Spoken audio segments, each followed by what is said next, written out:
কাগজে কলমে কোটি কোটি টাকার প্রকল্প, কিন্তু বাস্তবে কিছুই নেই। বদলের বাংলায় আলো পড়তে বেরিয়ে এসেছে কঙ্কালসার ছবি। উত্তরবঙ্গের পর্যটনকে বিশ্বমানের করে তোলার প্রতিশ্রুতি দেওয়া হয়েছিল তৃণমূল জামানায়, কিন্তু ক্যাগ রিপোর্টে সম্পূর্ণ অন্য ছবি। রিপোর্টে দাবি, তৃণমূল জামানার চরম পরিকল্পনাহীনতার জেরে সরকারের কোটি কোটি টাকা জলে গিয়েছে। উত্তরবঙ্গ মানে পাহাড়, জল, জঙ্গল আর চা বাগান, কাঞ্চনজঙ্ঘার মোহময়ী রূপ, খরস্রোতা নদী, মেঘে ঢাকা হিমালয়, সব মিলিয়ে উত্তরবঙ্গ যেন প্রকৃতির নিজের হাতে আঁকা এক জীবন্ত ক্যানভাস। উত্তরবঙ্গকে কেন্দ্র করে পর্যটনের আসর, উত্তরবঙ্গের অর্থনীতির অন্যতম লাইফলাইন পর্যটন। অভিযোগ, সেখানেই গাফিলতি তৃণমূল জামানায়। উত্তরবঙ্গের পর্যটন নিয়ে গত 15 বছর ধরে নানা প্রচার চালিয়েছে বিগত তৃণমূল সরকার। ক্যাগ রিপোর্টে অভিযোগ, পরিকল্পনা হয়েছে, কোটি কোটি টাকা খরচ হয়েছে, কাজের কাজ কিছুই হয়নি। ক্যাগ রিপোর্টে উল্লেখ, কোটি টাকা খরচ করে টংলু, মালবাজার, বাতাবাড়িতে পরিকাঠামো তৈরি হয়েছে, কিন্তু এই পরিকাঠামো ব্যবহারযোগ্য নয়। রাজ্য জুড়ে 13টি লজ, হোটেল তৈরিতে 97 কোটি 64 লক্ষ খরচ। 97 কোটি 64 লক্ষ খরচ করলেও 3 স্টার হতে পারেনি এই সব পর্যটন কেন্দ্র। 2011-তে তৃণমূল কংগ্রেসের সরকার ক্ষমতায় আসার পর একাধিকবার উত্তরবঙ্গ সফর করেছেন খোদ রাজ্যের তৎকালীন মুখ্যমন্ত্রী মমতা বন্দ্যোপাধ্যায়, এবং প্রায় প্রত্যেক কটা সফরেই তিনি উল্লেখ করতেন যে উত্তরবঙ্গকে বিশ্বমানের পর্যটন কেন্দ্র গড়ে তোলার জন্য নতুন জায়গা যেমন আবিষ্কার করা হয়েছে, ঠিক তেমনিভাবে যে পরিকল্পনা তারা গ্রহণ করেছেন তা অত্যন্ত আধুনিক মানের। নিয়মের জাঁতাকলে আটকে দার্জিলিংয়ের টংলুর ইকো রিসর্ট। ক্যাগ রিপোর্টে অভিযোগ, টংলুতে জমির মালিকানা নিশ্চিত না করে ইকো রিসর্টের কাজ। 2019-এ প্রায় 3 কোটি 57 লক্ষ টাকায় ইকো রিসর্টের কাজ শুরু। 2 কোটি খরচের পর থমকে যায় প্রকল্প। যে জমিতে রিসর্ট তৈরি হচ্ছিল তার মালিকানাই ছিল না পর্যটন দপ্তরের কাছে। প্রচারের আড়ালে কি শুধুই সরকারি অর্থ অপচয়? সিএজি রিপোর্টে জলপাইগুড়ির মালবাজার টুরিস্ট লজ নিয়ে একের পর এক অস্বস্তিকর প্রশ্ন। মালবাজারের টুরিস্ট লজ সংস্কার ও সম্প্রসারণে 6 কোটি 77 লক্ষ খরচ। ডেডলাইনের 28 মাস পর শেষ কাজ। ভুল নকশার কারণেই কাজ শেষে দেরি। একই ছবি ডুয়ার্সের বাতাবাড়িতেও। বাতাবাড়ির পর্যটন উন্নয়নে 3 কোটি 82 লক্ষ খরচ। রেস্তোরাঁ, রান্নাঘর, কনফারেন্স, ব্যাংকোয়েট হল তৈরিতে টাকা খরচ।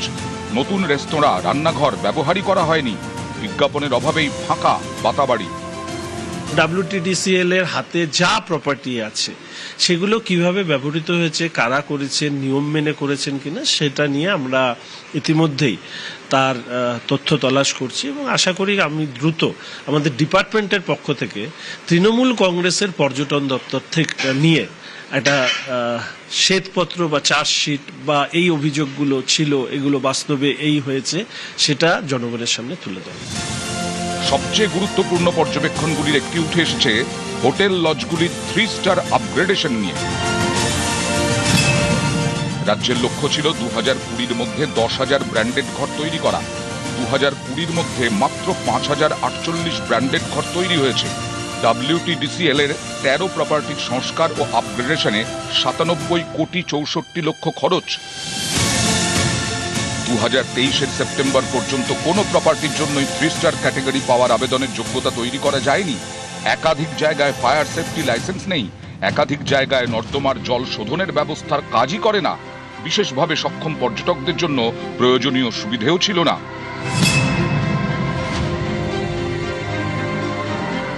ক্যাগের পর্যবেক্ষণ, পরিকাঠামো উন্নয়নে বিপুল টাকা খরচ করা হলেও পরিকল্পনার চূড়ান্ত অভাব ছিল। ক্যাগ রিপোর্টে অভিযোগ, প্রকল্প শুরুর আগে অনেক বিষয়ে যাচাই করাই হয়নি।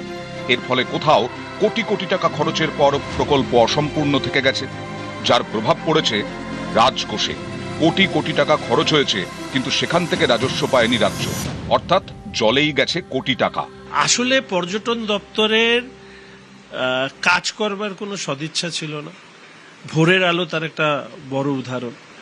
সারা রাজ্যে যে যে জায়গায় পর্যটন কেন্দ্র আছে, ট্যুরিস্ট লজ আছে, ট্যুরিস্ট ডেস্টিনেশন আছে, সেখানে ন্যূনতম পরিকাঠামো গড়ে তোলা হয়নি। পরিকাঠামো গড়ে তুলতে গেলে সরকারি স্তরে বিভিন্ন প্রক্রিয়ার মধ্যে দিয়ে যেতে হয়। এরা যেটা করেছে, এই প্রক্রিয়াকে কিভাবে বাইপাস করে অর্থ কাউকে পাইয়ে দেওয়া বা নিজেরা এই অর্থর একটা ভাগ পাওয়া, এটা দুর্ভাগ্যজনক। আমি আপনাদেরকে কথা দিচ্ছি, আগের যা হয়েছে সেটা তো প্রশাসনিকভাবে ব্যবস্থা নেওয়া হবে, কিন্তু আগামী 5 বছর পর্যটন পশ্চিমবঙ্গের অন্যতম লিড ডিপার্টমেন্ট হিসাবে সামনে আসবে। তৃণমূল কংগ্রেস ক্ষমতায় থাকাকালীন 2013 এবং 2017 দুবার পাহাড়ে বড় রকমের অশান্তির ঘটনা ঘটে এবং সেই অশান্তির ঘটনায় পাহাড়ের পর্যটন ব্যবসা অনেকটাই নষ্ট হয়ে গিয়েছিল। কিন্তু সিএজি রিপোর্ট বলছে যে সংক্রান্ত পর্যটন ব্যবসাকে এগিয়ে নিয়ে যাওয়ার জন্য যে ধরনের পরিকাঠামোর মানোন্নয়ন করা দরকার ছিল, সেই পরিকাঠামোর মানোন্নয়নই করে উঠতে পারা যায়নি। ফলে স্বাভাবিকভাবেই উত্তরবঙ্গের প্রতি মানুষের যে ভালোবাসা তা অনেকটাই নষ্ট হয়েছে। ক্যামেরা অসিত দাসের সাথে আবির ঘোষাল ও পার্থপ্রতিম সরকার, নিউজ 18 বাংলা।